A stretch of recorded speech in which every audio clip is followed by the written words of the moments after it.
Welcome back to the Sideline Live podcast. You can follow us over on Twitter and Instagram at the Sideline Live. We'd love to hear from you. On episode 76, I'm delighted to be joined by Health Matters founder and the man behind one of our most popular takeovers to date, Sean Kinnane. This episode was recorded before the takeover, which is still available to view over on Instagram. This episode doesn't even scratch the surface of Sean's knowledge and experience in the field. I hope you enjoy listening.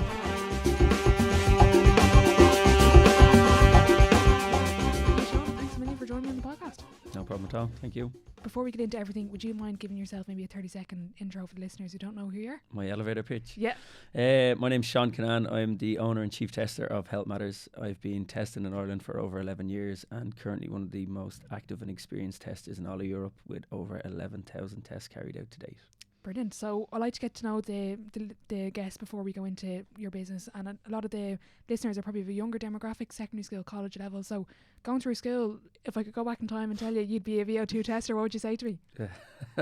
You caught me off guard there. I don't know what I'd say to you. I always knew I'd be self-employed, let's put it that way. Okay. In regards to the industry or the area that I'm working in now, like I'm a qualified electrician, mechanical engineer. Okay. I was always involved in construction for the early stages of my life, so probably no would be the answer. That I didn't think I would not be hands-on, so to speak, in working in a construction environment. Working within performance, I was always massively in sport. I've grown up in sport. My family are massively into sport. Uncles, granddad, parents, mother be more into sport than my dad would.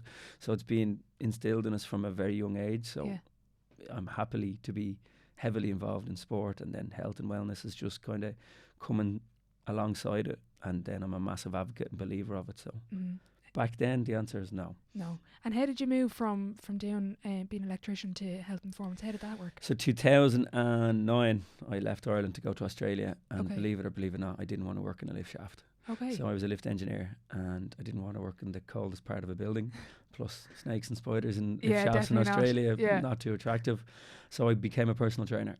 Okay. So before I left Ireland, I qualified as a gym instructor, personal trainer, spin instructor, and got a job in a gym in Australia. And okay, brilliant. That led to here. Brilliant. And this is where you found the VO2 testing in Australia, was it? Yeah. So in the Cove gym in Perth, one of the personal trainers that was in the gym, who just rented space, had the equipment, and I started to put my clients through him.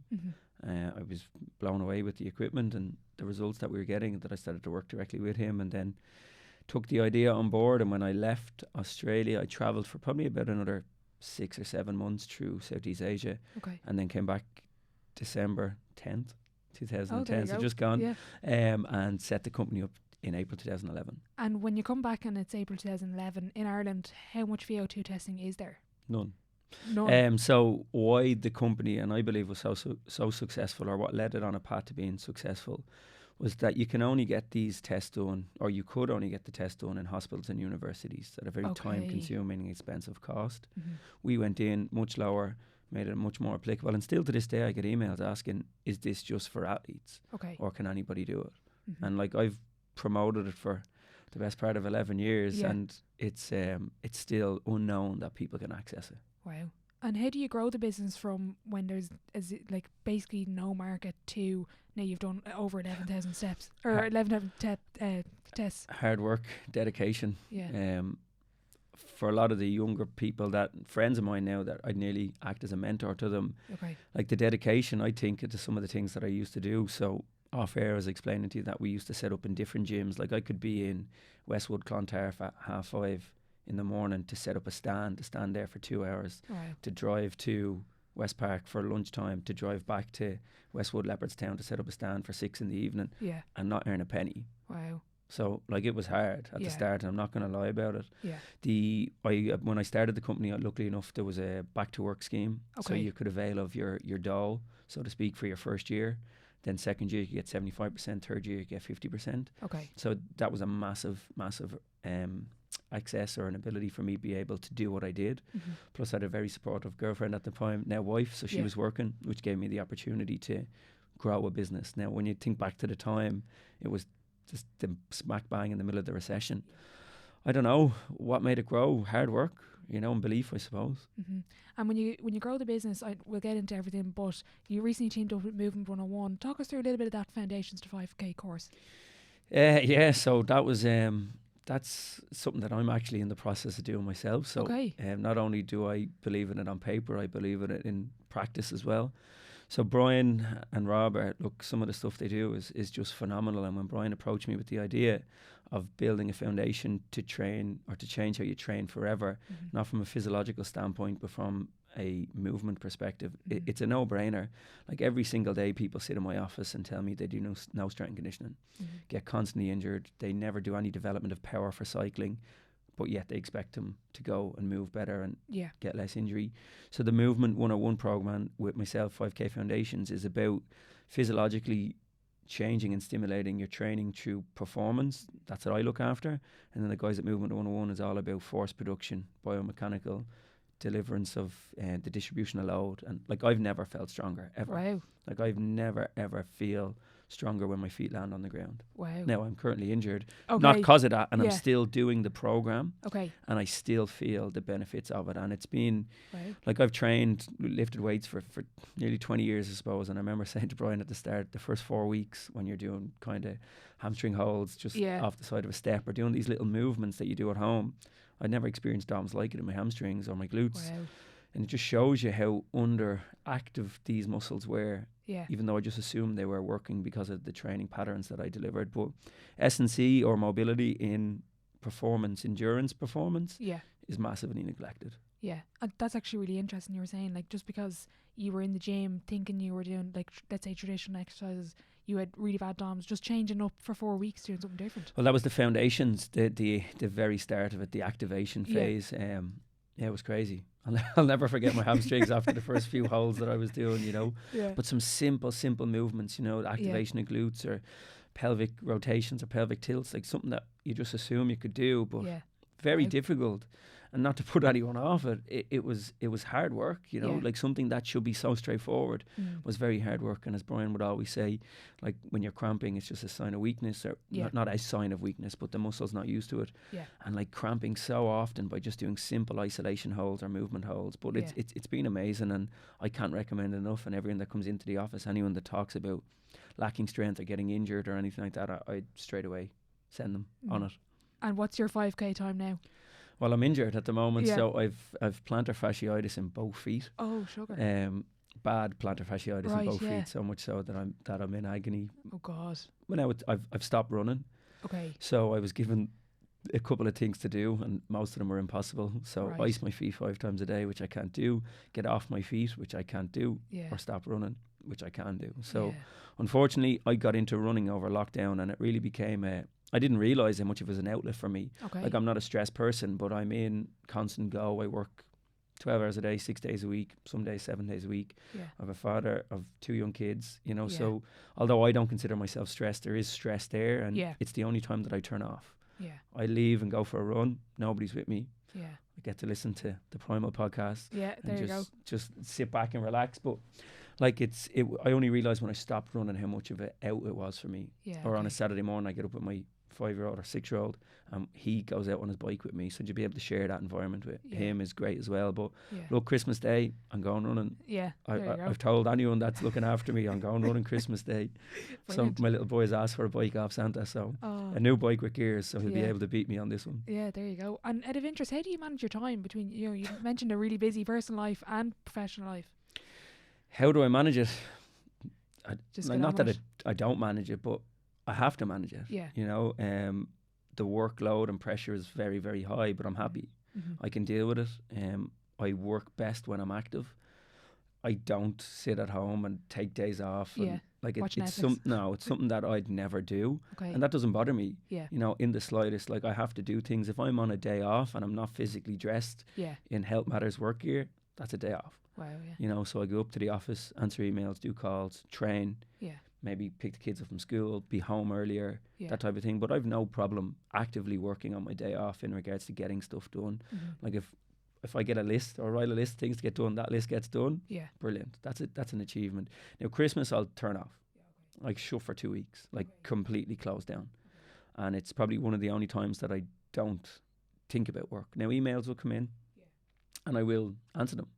That's no problem at all. But it will be one of the times that I completely turn off. You know, even if Okay. I'm away, like we will go on a summer holiday, Yeah. the companies will run when I'm away, and I've no problem liaising with the girls or Keelan or whoever's working for me at that point to Yeah. get work done when I'm away. Okay. And what do you think of the phrase "do what you love and you never work a day in your life"? Yeah, 100%. Do you Like agree absolutely. with Like people still talk about how passionate I get about work, and not every day, but most days I get asked, "Do you not get bored of what you do?" And I said, "No." Because everybody's body that's in front of me is different. How they take on what I say, how they apply the data is different, and the success that people get. Over the last week, I don't know if you've seen the testimonials that have come in on Instagram, like I can change lives, and I got a lovely message over on Saturday off a girl who I worked with, who probably one of my earlier nutritional therapy clients, no cycle, 6.5 stone, massive digestive issues. She's now 9.5 stone and pregnant. Brilliant. You know, and she was like, "You're a miracle worker." So things like that is great, but success that people get when they apply the data, I never ever get bored of what I do, and I don't think I ever will. I don't think I can. Brilliant. Fantastic. Hopefully I don't. Yeah, definitely not. Right. So what is VO2 testing? Performance testing. So VO2 stands for volume of oxygen, and it's measured in milliliters of oxygen per kilo weight of body mass. Okay.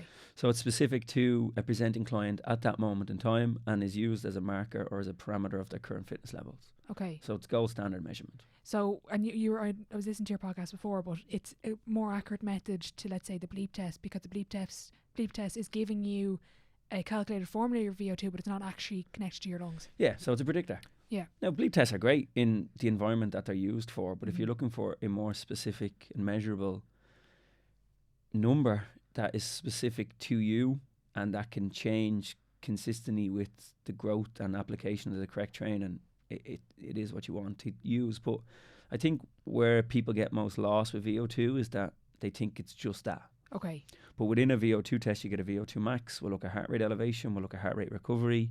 We'll look at training zones. We'll look at thresholds, caloric expenditure, fueling type, ventilation, breathing patterns, oxygen usage. Yeah. So there's so much more in it. And like, I hear it. Why do I do a VO2 test? It's only a number. That's fine. That's from someone that has no clue as what a VO2 test is. Okay.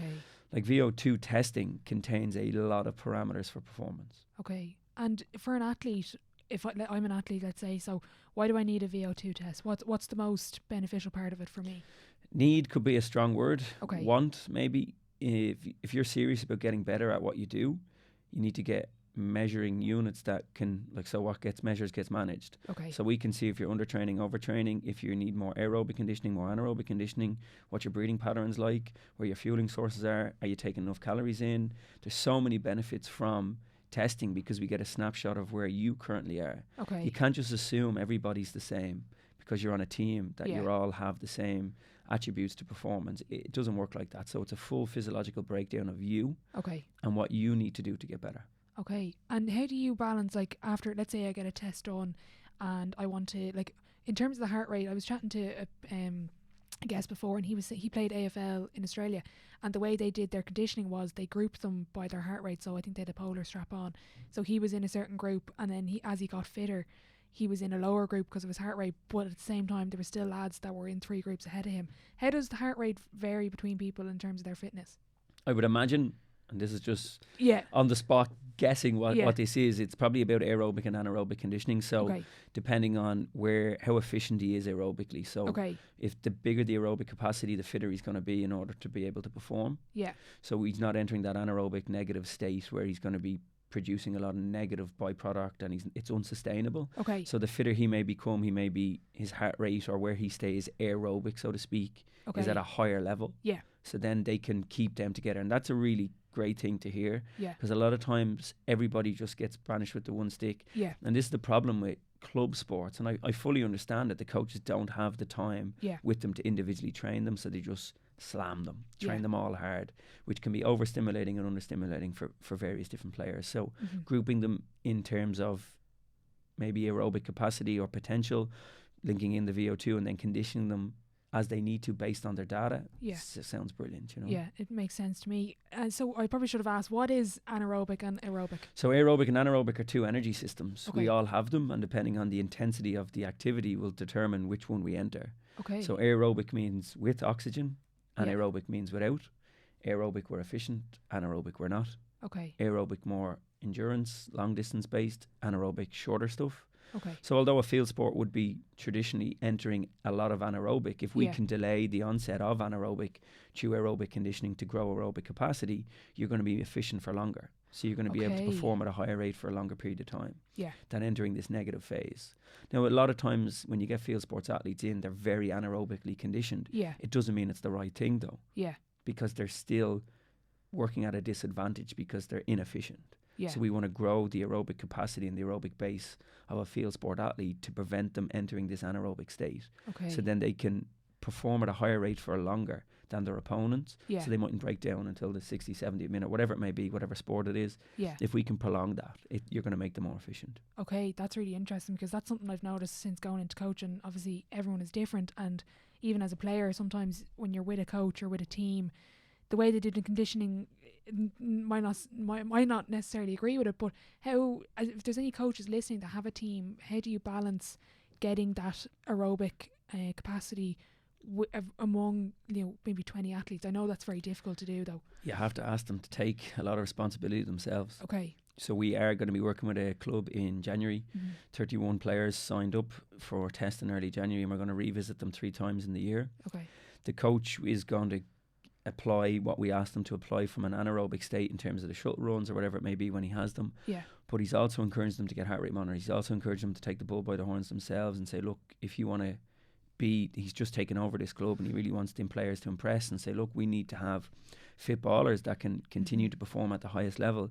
And there is personal responsibility from a team sport where you have to go, okay, I need to go and do maybe some aerobic conditioning over the next 6 or 8 weeks, build a foundation now, and it becomes a lot easier in the latter part of the season rather than just downing tools and saying, all right, we'll come back pre-season unfit and get slammed. It doesn't work. A lot more injuries. And a lot of people can take a lot longer to get going. Yeah, absolutely. With the heart rate monitors, do you think they are obviously beneficial, but do you think we've nearly gone too overboard? Like, I have my Whoop and I'm busy looking at my heart rate. Sure, I don't even know what it means half the time. That's what I was going to say. So people get straps and watches, but don't know what they mean. I think the biggest mistake, or not mistake, but people buy into this concept 220 minus your age or use generic formulas.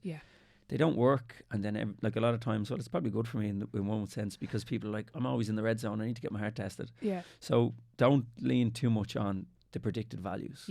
That's all I'll say. People come in and say, I'm always in the red zone, then we actually test them and their red zone is green zone. So we have become a bit reliant on them, but I feel if you use them but don't have any physiological testing, it doesn't really provide you with too much other than data. That's all it is. But if the data isn't being utilised because you know specifically that this is stimulating a certain response, it's pointless. Sorry, pointless might be the wrong word. But it's just not very accurate. Predicted zones aren't very accurate, no. And what is red zone, green zone, for people who don't know what they are? I was about to say, where did it come from? I don't know. So generally people work with colour coding zones. So I work with a 4-zone system. Blue would be active recovery, warm up or cool down. Green would be where we do our endurance work. Yellow would be tempo, and red would be interval. So blue and green are aerobic, yellow and red are anaerobic. So if we can look at your colour coding system, we can see where the majority of your training is getting done. Now the issue with this is people again go, oh, no matter what run I do, I'm in the red zone. But red zone is predicted using 220 minus your age and then multiplying by a certain percent. And once you get your heart rate into that zone, it says you're in red zone. Red zone is traditionally high-end anaerobic. Realistically, red zone is unretainable, like for long periods of time. If people telling you're in the red zone for 2 hours, absolutely no way. It's not going to happen. You're not going to be able to manage it accordingly, That makes more sense now, because you hear people going kind of a little bit mental with the data. But you actually had a couple of people in the testing that had issues with their heart and then had to go for kind of tests and stuff afterwards. Yeah, so last week only, 2 weeks ago, I stopped 2 tests because of heart rate irregularities. Wow. So over the years, I have seen them, and for a long time I had to send them to GPs. GPs then would make referral. Had one girl, her GP told her she was dehydrated because her heart rate was so irregular, and she pushed and found out she needed a heart operation. There was some issue with her heart. So I now have a direct referral link to the cardiology unit in the Mater Private, so I can make the referrals, which is brilliant.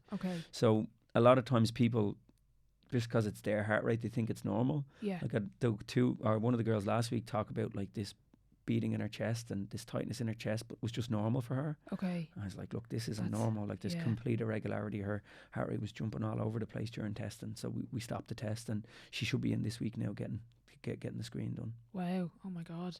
And out of interest, you mentioned at one point, I can't have this wrong, but are you working with a GP or were you working with? So the GP is something from the nutritional therapy. So I graduated as a nutritional nutritional therapist May last year. Okay. So it's kind of a functional medicine approach to illness. So Okay. treating the cause rather than treating the symptom. Okay. So there's a GP that's kind of bought into this process, and use the example of heartburn. Like, as he says, if Tom comes in 4 times complaining of heartburn, Yeah. he has to give him a PPI or has to write him a prescription. He only has 10 minutes with him. Yeah. Well, what he wants to do is he wants him to come to me. I spent 2 hours with Tom figuring out why he has heartburn. Yeah. So we're going in to treat the cause rather than the symptom. Okay. So that's where the GP referral links are coming from. And I believe that nutritional therapy, or the approach to treating the cause rather than the symptom, will massively prevail as we go. You know, people are too quick to medicate without looking at what's the underlying cause, you know. So the GP would be more related to weight management, nutritional therapy, Okay. looking at it from that perspective. Again, he's made lots of referrals. I had a family in last week,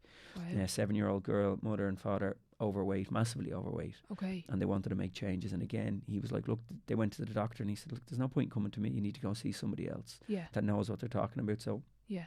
Very good. the referrals are from the doctor for more weight management. And then I haven't had any direct screenings from him where he said, look, is there a heart? Like, he could make a referral Yeah. to the cardiology unit if there was an issue that Mhm. if the client came to him with a presenting heart issue.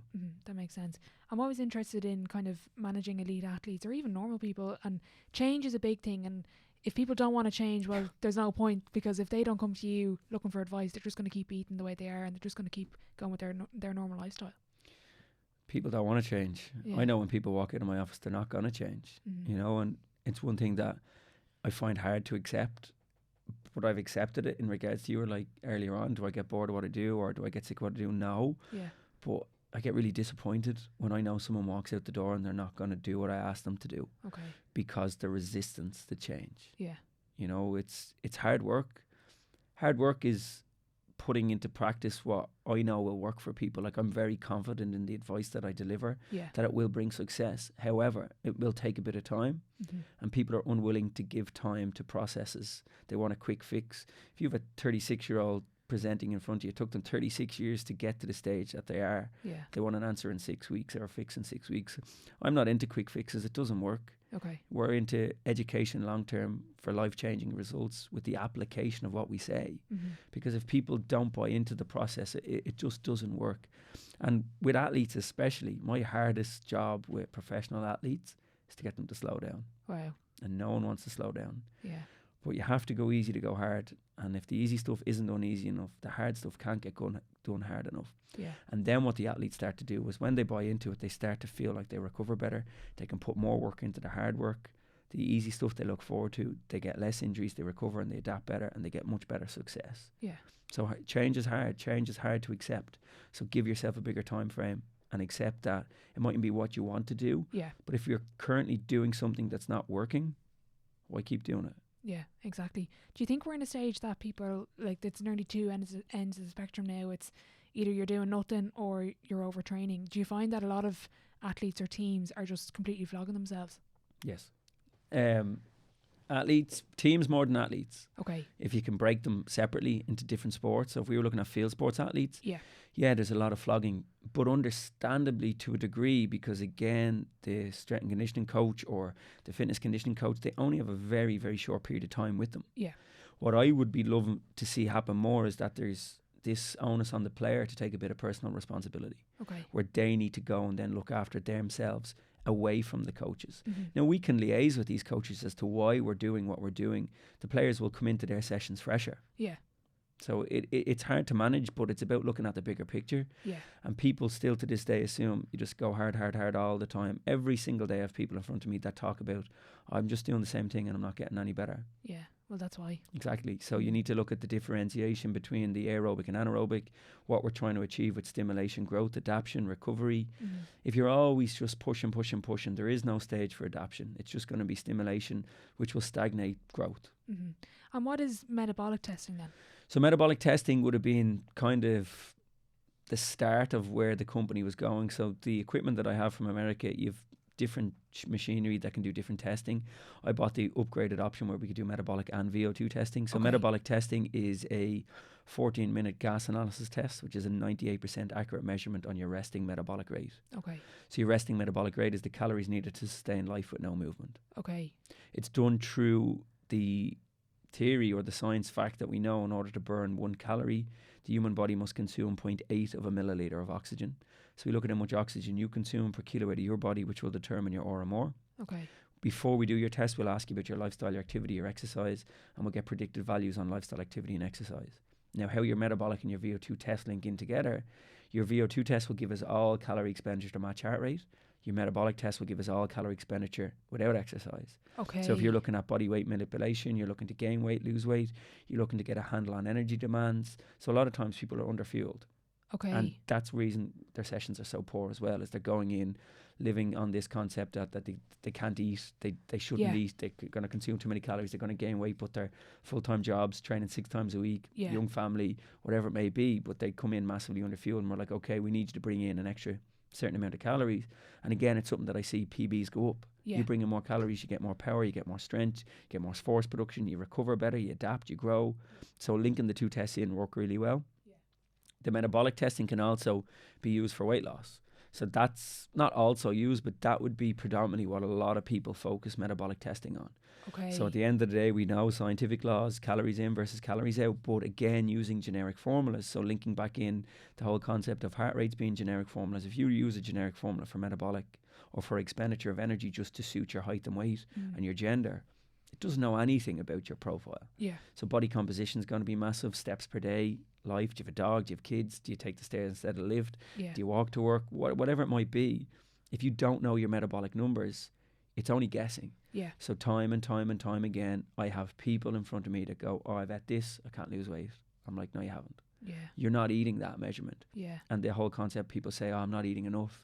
Like, if you're not eating enough and you're gaining weight, as I've said before, and Dan's probably heard this one, you've just cured world hunger. Yeah. You know, you can't not eat calories and gain weight. Yeah. So what people do is they undereat, and then when they do eat, they overeat. Okay. And they're unaware that they're picking or snacking, Yeah. or they're unaware of the caloric load on simple things of sauces, oils, butters. Yeah. Again, the whole concept of bulletproof coffees, that a girl nearly argue and leave the office telling me she was eating 800 calories a day.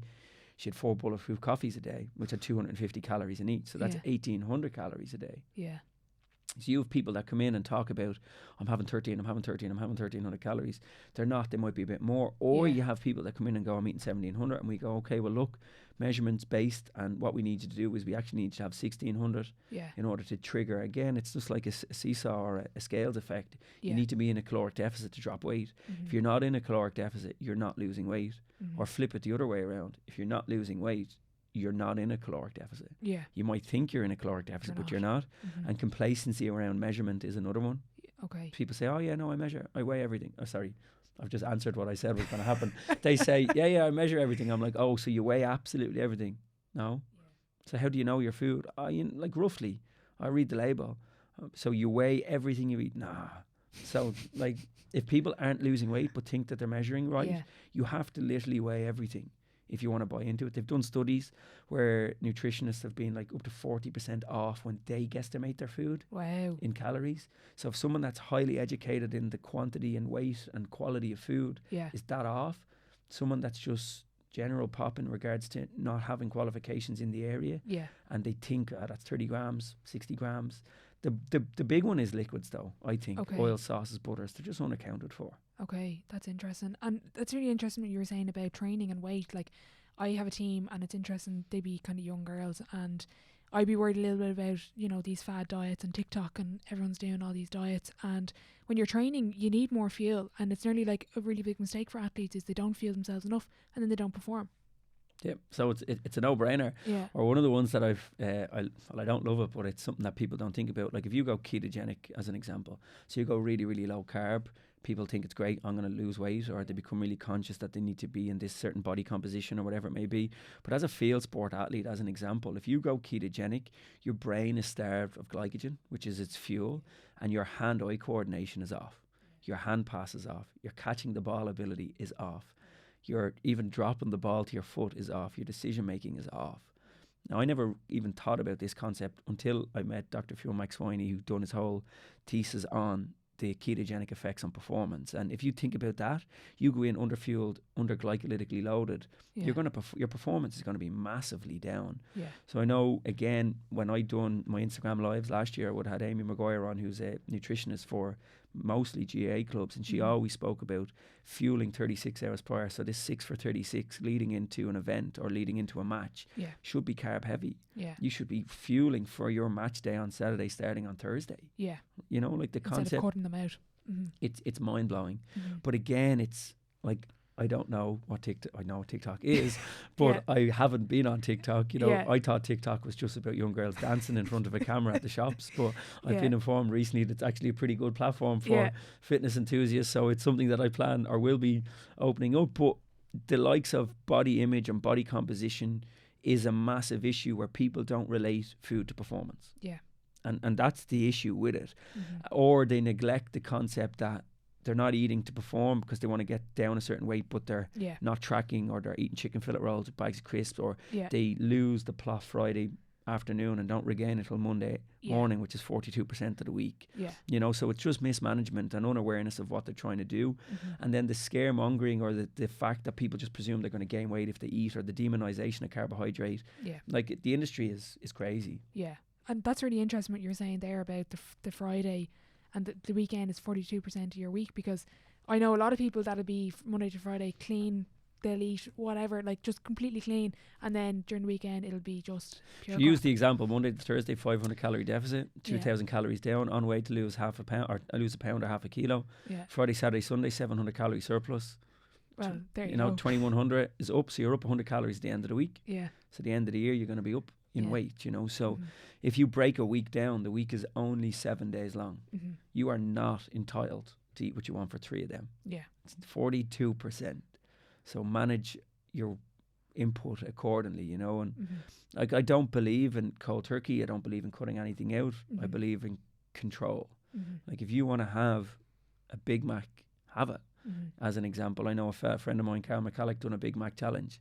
So every day he had a Big Mac for a month. Wow. And got a 6-pack because it was managed. He got his metabolic test done with us, and we gave him his calories, and then for a month he had a Big Mac. Now, I'm not promoting eating a Big Mac every day. Don't do that. From a health perspective, he was ill. Yeah. Like, his digestive system was messed up, his skin was messed up, he never felt as sluggish. Yeah. However, he was just proving the caloric input, when managed to create a deficit, could get a 6-pack. Yeah. You know, so he didn't have a 6-pack at the start, let's put it that way. Now, he wasn't obese, but he dropped weight in order to have visible abs within the month challenge. Yeah. So calories are in everything. Manage your calories accordingly, and you'll get your success.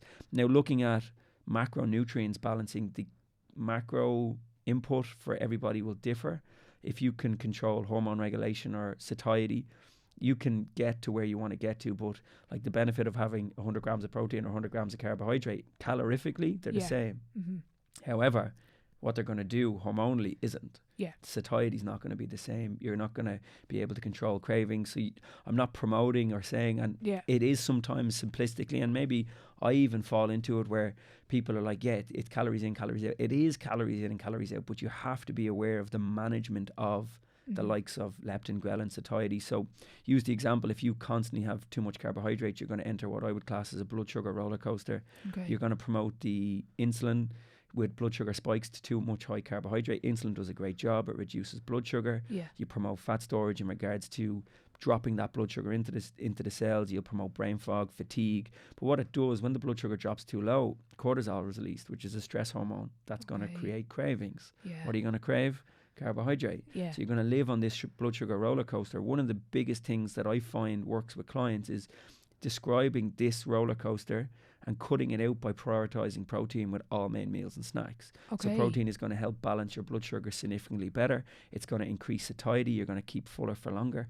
You're not going to eat as much. You think clearer. There's not as much brain fog. You don't get energy crashes. It's going to help you sleep better. Yeah. So, for instance, if you find that you go to bed, fall asleep, no problem, but always wake up a couple hours later, you backtrack to the last time you ate, there's a very good chance it was high carbohydrate, highly palatable food. Okay. So look at changing the environment or the way you eat late in the evening, have a higher protein food, or eat earlier, and look at the imbalances that don't happen then. So you get a much better sleep. Okay, that's really interesting. And for people that are listening, in terms of the protein, how much would you recommend? I know it's hard because everybody's different, but is there a specific measure that is not accurate but it is helpful? It's goal orientated. Okay. Unfortunately, like you definitely want to be having 1.2 grams per kilo weight of body mass, no matter what your goal. Okay. Realistically, like 1.2, if you're going at 1.2 to 1.5, is going to bring it up in more terms of satiety and balance and retention of muscle. If you're looking to gain muscle, you're looking at 1.8 to 2.2 grams per kilo weight of body mass. But I just go down the route of starting to think of it as protein, Greek word of first importance. You have to make sure you get it. And again, listen to one of the shorter primal episodes that Dan had on with Owen Lacey last week, speaking about the immunity, like looking at your protein as your soldiers, like is brilliant as your first line of defense. You know, we just don't get enough protein, and most people don't get enough protein. Now, you can also go over the other side of it where you consume way too much protein and your urine becomes very expensive. So protein doesn't get stored and you'll just pass a lot of it out. So just make sure and just get the balance right. But protein is of first importance, should be brought in with all main meals and snacks, and has many, many benefits behind why we consume it. Okay, that's interesting. And I wanted to ask, because you do nutrition therapy, how much does that link in to, let's say, somebody wanting to improve their VO2 testing? If they were to come back, how interlinked is VO2 and nutrition? Nutritional therapy, different to nutrition, but nutrition for performance, absolutely. So if you're under-stimulating in your training due to under-fueled, you're not going to be getting as much benefit of performance as you could. So you're probably under-stimulating your sessions. If you go away and buy into the process of fueling enough, balancing out, so if you're anaerobic, you're more glycolytically dependent. Glycolytically dependent means carbohydrate dependent. So if you're going into your anaerobic sessions under-fueled, through lack of carbohydrate, you bring in a higher quantity and better quality carbohydrate, you're going to perform better because the energy is going to be produced at a better rate.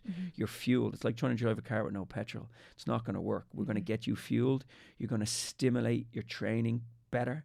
You're going to stimulate growth and performance better, and you're going to grow your profile. So if we buy in, so it's a service that we offer on top of the VO2, we offer nutrition advice.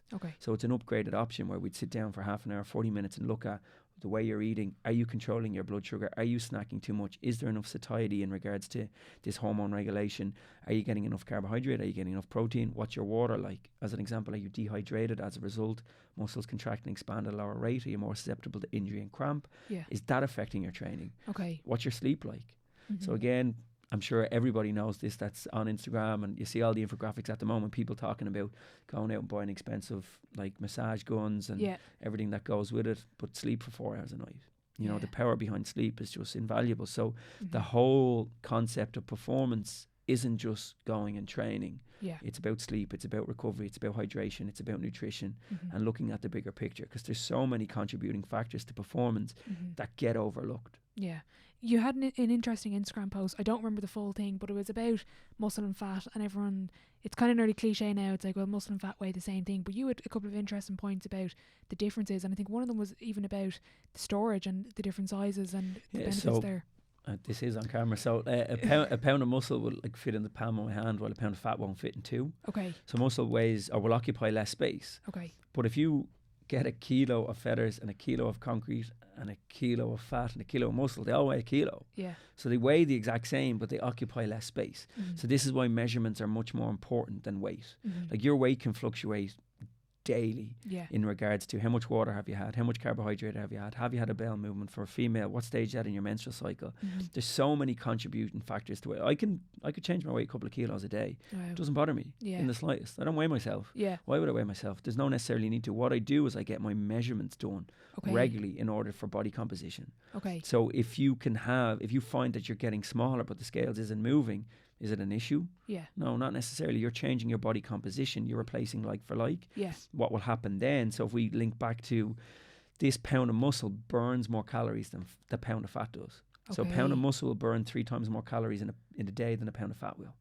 So if you can burn more calories, you're going to create a bigger deficit. You create a bigger deficit, then you'll drop weight. Post weight training, your metabolic rate will stay significantly higher than it would be if you just did cardio training. So if you're going in and adding resistance training into your workouts, it's going to be far more beneficial for you from a weight loss perspective, from a strength effective perspective, from a performance perspective, from a prevention of injury perspective, everything. Like, I can't stress enough the benefits behind strength training, and that's going to link back to then bring in a higher quantity of protein in order for that growth of muscle. So we're looking at body composition change is going to be more valuable than weight change. Because I could have it wrong again, but I think that relates back to a previous client you have where she was flogging herself, let's say going out for runs and stuff, but when she started strength training, she actually lost weight. Look, sure. Some of my biggest success stories are female clients that don't weight train. And I'm not picking on females, but it is an area where you would have predominantly higher males lifting weights than females, and the concept, I'm just going to go in and run or hit a cross trainer or do spinning and do absolutely no weight training. Now, it is great to see it's changing and the advice is growing and people are being more aware of it, and there is a lot more resistance training with females, but still you'll have these people absolutely flogging themselves all day, every day. And look, I still see it every day in the gym. I'm in that gym 11 years. There's still people that look the exact same and all they do is cardio. Now, obviously their food is a massive issue, but this stigma around weight training is there. Females going, I shouldn't be training, I'm embarrassed to train. You know, of course it is there, but it's about getting direction, utilizing your gym. Most gyms will give you a free program where you'll be taught how to lift weights properly, and you're not just going to be going straight in and snatching and cleaning. You're going to go in on machine weights or maybe Smith machine, leg press, isolation exercises until you're confident to grow. Regularly changing your program is going to coincide with measurements. You get your measurements done, you go to your instructor, okay, every 6 or 8 weeks I want to get a new program and I want to get measurements done. Or people are afraid to put a bit of money into this. If your gym doesn't offer it, I'm sure there's a personal trainer that may do a session with you for 25 to 40 euro to get your measurements done and write you a new program. Invest in your health, consistently stimulate your training through changing it up. I change my program every 6 to 8 weeks. I'm qualified to do my programming. I don't do my own programming. I get somebody to do it for me, so I'm accountable to them. And it's on point. I get my measurements done really, really regularly as well. So it's about looking at the changes, and it's all focused towards goals as well. Like, have an end goal. Is it a lifting goal? Are you getting 1 rep max testing done? Is it a body composition goal? And again, coming back to a logo, we always use what gets measured gets managed. So if you can put a parameter or a number on any aspect of your training, if it's a weight in a lift or if it's a measurement in a certain body position, if you can change that successfully over a 6 to 8 to 12 week period because of your training, you know you're on the right road. Rather than jumping on a scales on a Monday at 7 o'clock and weighing 70 kilos and then jumping on a scales at Friday or Sunday at 12 o'clock and you're up 3 kilos and you get devastated and you open up a pack of celebrations and eat the whole pack. You know, it doesn't work like that. You have to be aware of when you weigh, how you weigh, and what's your parameters leading into it, and especially carbohydrate load.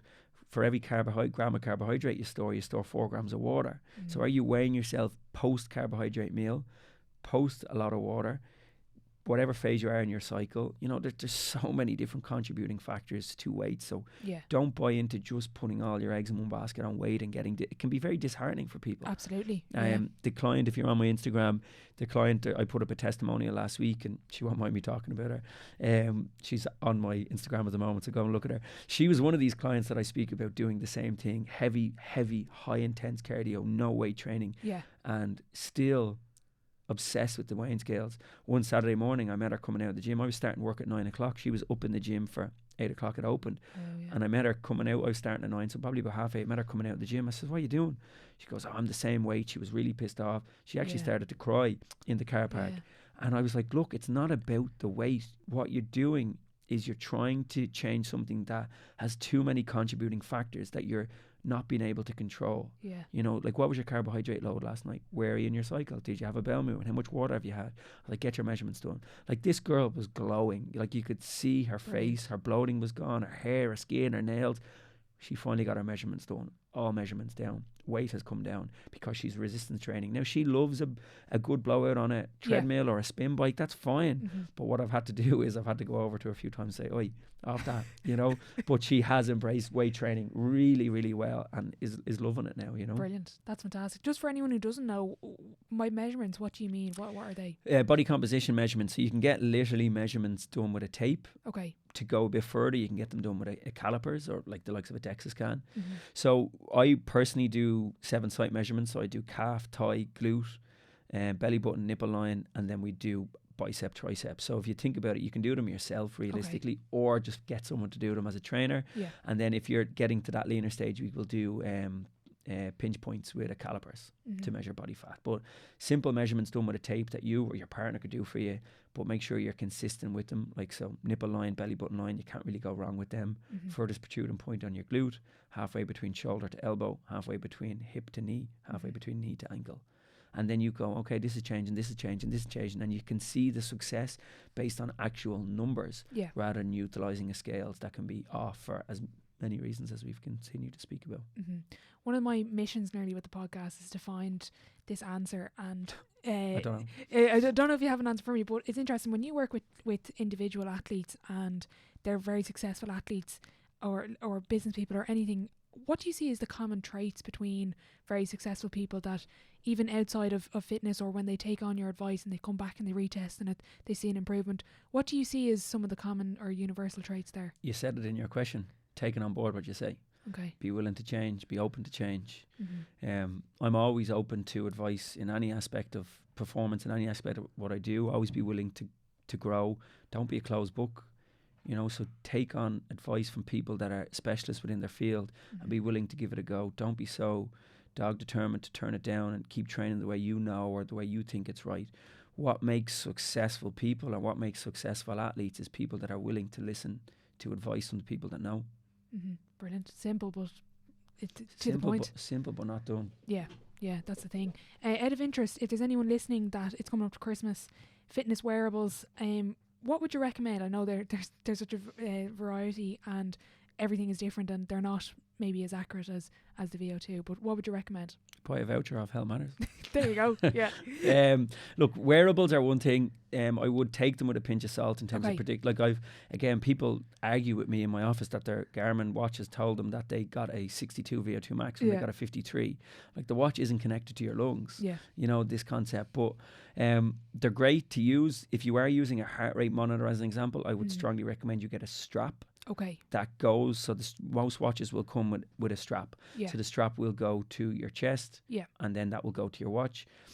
The ones that will sit on your wrist or your arm, they can be very inaccurate.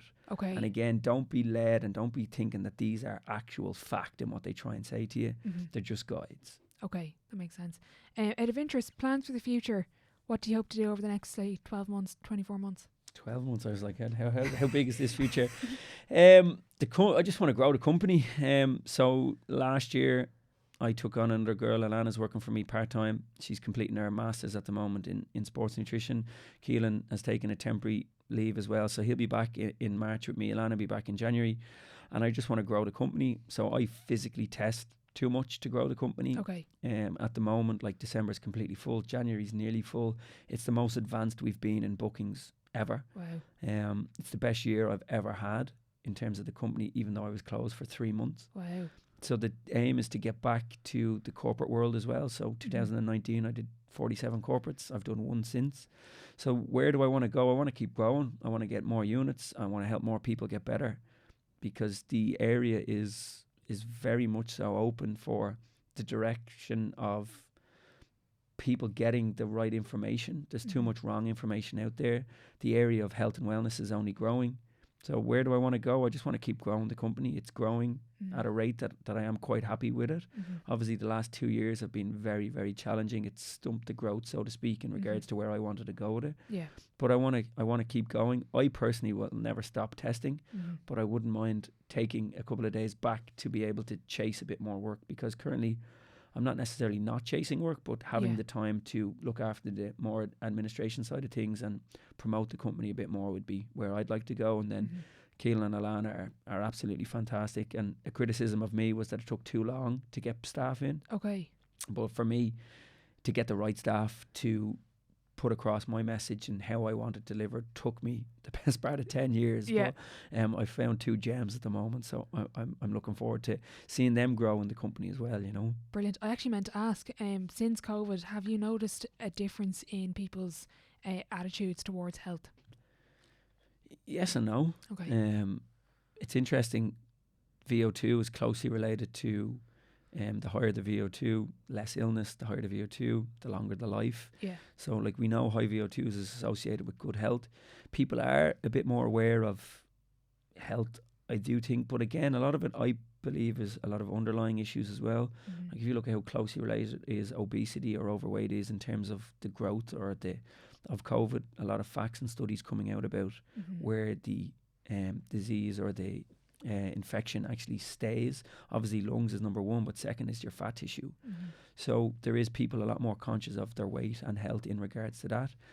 I haven't had a lot of people directly say to me because of COVID this is the reason, but you can see we're busier than ever. Yeah. You know, so is it because of it? Maybe, you know, but it gave people a lot of time to think. People did put on weight over COVID as well, or over these lockdowns. So yeah, it's probably made people a bit more aware. It should. Yeah, definitely.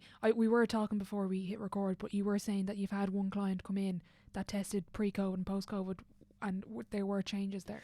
I've had a good few people come in and speak to me about they feel that they're out of breath a lot easier. There's something wrong with their lungs. So within a VO2 test, we will look at a full lung check in regards to lung function, oxygen usage. So is the alveoli, which is the gas exchange area of where it happens in your lungs, is it affected?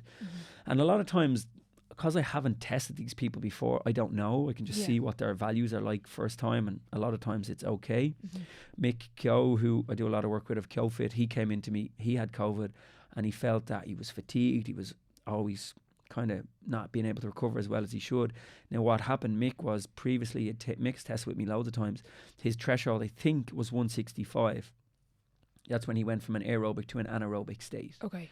So he was then still going out and doing his longer stuff in them 160s. But what actually had happened was that his threshold had reduced. Because of the quantity of his training had gone, his aerobic base had reduced. So now we just remeasured him, got new parameters from going forward, and now he'll be able to manipulate accordingly, and he won't be as fatiguing as much. Over lockdown, you did a couple of Instagram lives, a couple as in you did a good few. 40, I think. Yeah. What did you learn from? Was there any particular nuggets of information that you said, oh, this is brilliant, I didn't know this? That is on the spot question right now. You'd have to go back and look at them all. Yeah, look, some of the guests we had were class. You know, it was something that I really, really enjoyed. We did 40 of them. Yeah. That 6 for 36 is something that Amy spoke to me about on that, just as an example. But we'd too many good people. Like I spoke to so many brilliant people over the lockdown. Every Thursday evening, 7 o'clock, we did an Instagram live. You know, so it was. I actually listened back to them the odd time as well. So it's the nugget of information, you caught me off guard, so I'll go with Amy's one, the 6 for 36. Brilliant. Would you ever do a podcast? What do you think? There's somebody that's trying to push me to do one, not naming names, but you create time for me to do a podcast and I'll do it. Great point, yeah. And towards the future, you're looking at kind of moving out in terms of bringing on sponsored athletes, is it? Yeah, so it's something that I'm venturing into. Over the years, we've done sponsored athletes, mainly in the likes of the MMA world. Okay. But I want to get into a lot more athletes. So today we have Philly McMahon in, Dublin footballer, and we're going to be working with Philly over the next 12 months to bring his profile on. So we're going to aim to do 4 tests a year.